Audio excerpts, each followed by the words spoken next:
ಹಾಗಾದ್ರೆ ಬೆಳಗ್ಗೆಯಿಂದ ರಾತ್ರಿವರೆಗೆ ಅಕ್ಷರ ದಾಸೋಹ ಅಂತ ಕೇಳಿದಾಗ ಇಲ್ಲ ಜಾತ್ರೆ 24 ಗಂಟೆ ನಡೆಯುತ್ತೆ ಮಠದಲ್ಲಿ ಅಂತ ಅನ್ನೋಂಥ ಮಾತನ್ನು ಹೇಳಿದಾಗ ನಿಜವಾಗ್ಲೂ ಬಹಳಷ್ಟು ಹೆಮ್ಮೆ ಅನ್ಸುತ್ತೆ. ನಾವು ಭಾರತ ದೇಶದಲ್ಲಿ ಹುಟ್ಟಿದ್ದೆ, ನಾವು ಪುಣ್ಯವಂತರು.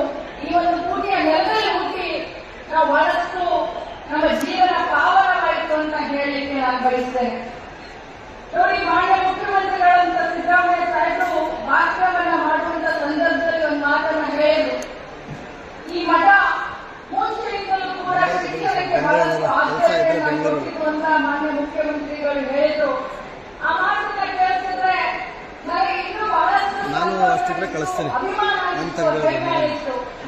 ಯಾಕಂತಂದ್ರೆ ಈ ಮಠಮಾನ್ಯಗಳು ಸರ್ಕಾರದ ಯಾವುದೇ ರೀತಿಯ ಸವಲತ್ತುಗಳು ಇಲ್ಲದೆ ಕೂಡ ಸಾಮಾಜಿಕ ಕಾಳಜಿ, ಸಾಮಾಜಿಕ ಬದ್ಧತೆಯನ್ನ ಇಟ್ಟುಕೊಂಡು ನೂರಾರು ವರ್ಷ, ಸಾವಿರಾರು ವರ್ಷ ಸಮಾಜದಲ್ಲಿರುವಂತಹ ಅತ್ಯಂತ ಹಿಂದುಳಿದ ವರ್ಗದ ಮಕ್ಕಳಿರಲಿ, ರೈತರ ಮಕ್ಕಳಿರಲಿ, ಯಾವುದೇ ಜಾತಿ, ಯಾವುದೇ ಭಾಷೆ ಅನ್ನದೆ ಯಾವುದೇ ಒಂದು ಬೌಂಡ್ರೀಸ್ ಇದ್ರೆ ಅನ್ನ ದಾಸೋಹ, ಅಕ್ಷರ ದಾಸೋಹ, ಸಂಸ್ಕೃತಿ ದಾಸೋಹ ಮಾಡ್ತಾ ಇವೆ ಅಂತಂದ್ರೆ ಎಷ್ಟೊಂದು ಹೆಮ್ಮೆ ಅನಿಸ್ಬೇಕು ನಮಗೆ.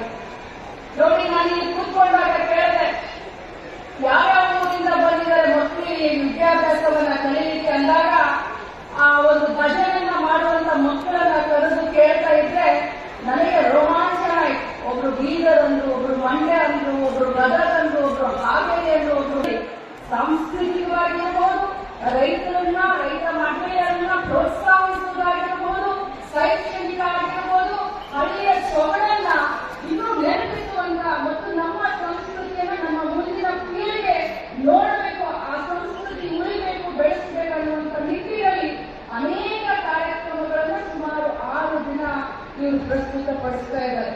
ಬಂಧುಗಳೇ, ಬಹಳಷ್ಟು ಖುಷಿಯಾಗುತ್ತೆ.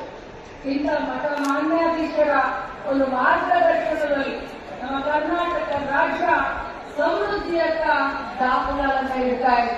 ಮಹಿಳೆಯರ ಬಗ್ಗೆ ವಿಶೇಷವಾಗಿ ಇವತ್ತು ಒಂದು ಚಿಂತನಾಗೋಷ್ಠಿ ಇದೆ. ಮಹಿಳೆ ಕೃಷಿ ವಲಯದಲ್ಲಿ ಮಹಿಳೆಯ ಚಟುವಟಿಕೆ ಅಂತ ಹೇಳಿ ಇವತ್ತು ಯಾವುದೇ ವಲಯ ತಗೊಳ್ಳಿ, ಅದರಲ್ಲಿ ಮಹಿಳೆ ಮುಂಚೂಣಿಯಲ್ಲಿ ನಿಂತು ಇವತ್ತು ಕೆಲಸ ಮಾಡ್ತಾ ಇದ್ದಾರೆ. ವಿಶೇಷವಾಗಿ ಹೇಳಬೇಕು ಅಂತಂದ್ರೆ ನಮ್ಮ ಮಹಿಳೆಯರು ಗ್ರಾಮೀಣ ಭಾಗದಲ್ಲಿ 80% ಮಹಿಳೆಯರು ಕೃಷಿ ಚಟುವಟಿಕೆಯಲ್ಲಿ ತಮ್ಮನ್ನ ತಾವು ತೊಡಗಿಸಿಕೊಂಡಿದ್ದಾರಂತ ಬಹಳಷ್ಟು ಹೆಮ್ಮೆಯಿಂದ ಹೇಳಲಿಕ್ಕೆ ನಾನು ಬಯಸ್ತೇನೆ. ಯಾವುದೇ ಮಹಿಳೆಯ ಹೆಸರಿನಿಂದ ಯಾವುದೇ ಹೊಲಗದ್ದೆ ಇರೋದಿಲ್ಲ.